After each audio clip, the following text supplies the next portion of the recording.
And when night finally approaches, there is a final realization that settles inside you that life was never about controlling everything outside of you. It was always about mastering what is within you, your thoughts, your focus, your reactions, your discipline. And when you begin to live this truth consistently, you stop chasing a perfect life, and instead you start building a controlled mind. And in that control you find peace, not because the world becomes easier, but because you become stronger than the world around you. And that is the real victory. The Stoics were always pointing toward not escape, but mastery, not comfort, but clarity, not luck, but conscious living. And when you reach that state, even for a moment, you realize you are no longer drifting, you are leading your life from within. And in this stage of the day, your emotions begin to rise again, not loudly, but subtly, through impatience, frustration, tiredness, and mental fatigue. And if you are not aware, you start reacting without thinking and losing control without noticing it. But Epictetus warned that it is not what happens to you, but how you interpret it, that gives it power. And when you understand this deeply, you stop letting external events dictate your internal world, and instead you pause, you observe, and you choose your response. And that small space between event and reaction becomes your true freedom. And as you move further into the day, you realize that energy is not something you wait for, it is something you create through action and clarity. And when you continue doing what matters, even when motivation disappears, you begin to build something most people never develop, which is self-trust. Because every time you act despite resistance, you prove to yourself that you are not controlled by feelings, but guided by principle. And this is where discipline stops being effort and starts becoming identity. And later, when the noise of the world begins to settle again and silence slowly returns, you are left alone with your thoughts. And this is where reflection begins. And the Stoics believe this moment was sacred because it is here that you review not just what you did, but who you became throughout the day. You ask yourself, where did I lose focus? Where did I react instead of respond? Where did I act with intention? And where did I fall back into habit? And not to punish yourself, but to understand yourself and grow stronger from awareness.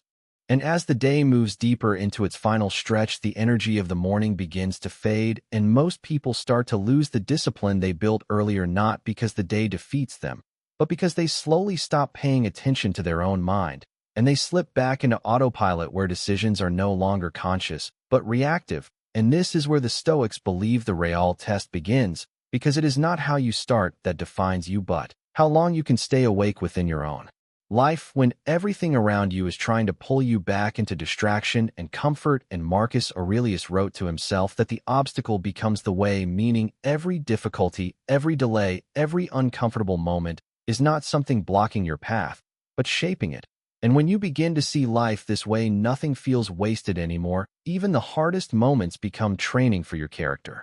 And they replay mistakes and regrets and conversations that cannot be changed. And Marcus Aurelius reminded himself to stay in the present, because the past is already gone and the future is not here. And when you release yesterday, you free your energy to live today fully and without hesitation. And then comes action, because the Stoics never believed in waiting for perfect conditions. They believed in acting with what you have right now, because life responds to movement, not hesitation. And when you take even a small step forward, you break the cycle of fear and overthinking, and momentum begins to build.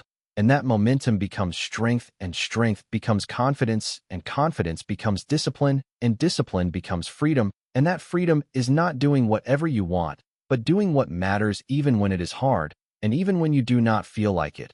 And as you move through your day, focus becomes your greatest power, because what you give attention to grows, and when your attention is scattered, your energy is drained. But when your attention is directed, your life becomes clear and productive and calm. And finally, you realize that no one is coming to save your day, and no one is coming to decide your direction, because you are the one who chooses how you think, how you act, and how you respond. And when you fully accept this responsibility, you stop drifting, and you start leading your own life with intention. And that is where real strength begins.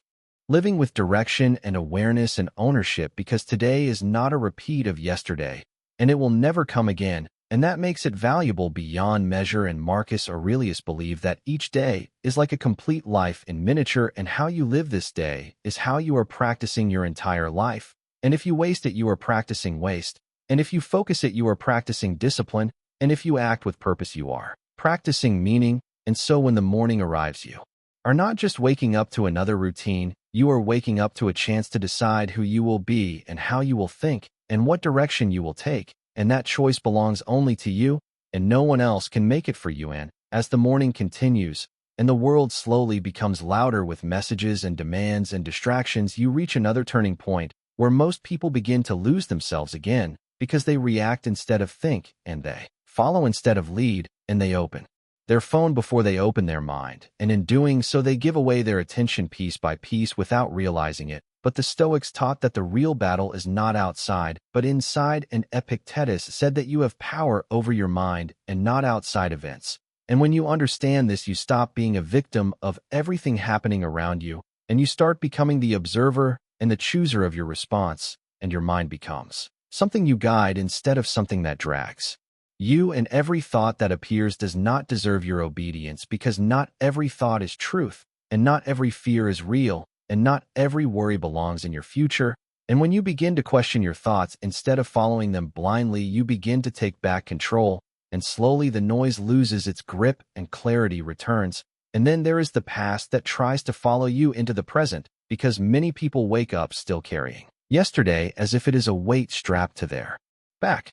Dawn breaks and silence fills the room before the world wakes up, and your alarm suddenly cuts through that quiet moment, and for a brief second everything is still, and your mind has not yet been taken by thoughts or problems or responsibilities, and in that space you are not trapped by yesterday or pulled by tomorrow. You are simply here with pure possibility in front of you, and in that moment you either let the day carry you or you decide to carry the day. And Marcus Aurelius understood this, struggled deeply, not as a comfort-seeking man, but as a ruler who carried the weight of an empire, and he reminded himself each morning that he is a human being built for action, not comfort, and not delay, but purpose and strength. And most people lose this moment without realizing it, because they wake up and reach for their phone and allow noise to enter their mind before clarity has a chance to form, and slowly, without noticing, they surrender control of their thoughts and their attention and their direction. And the Stoics taught a different way, because they believe that you cannot control what happens outside,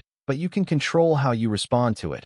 And that control begins in the very first minutes after waking up, when your mind is still soft and unguarded. And Seneca warned that most suffering does not come from reality itself, but from the stories we create in our mind, because we imagine problems before they arrive, and we rehearse failure before it happens, and we carry fear that has no presence in the real moment. And every morning gives you a reset, a chance to begin again, without needing perfection or certainty, but only the willingness to take the next step, and the next hour, and the next decision with awareness, because life is not changed in one moment, but in the accumulation of small choices. And when you begin your day with intention instead of reaction, everything shifts, and you stop being pulled by distractions, and you stop living on autopilot, and you start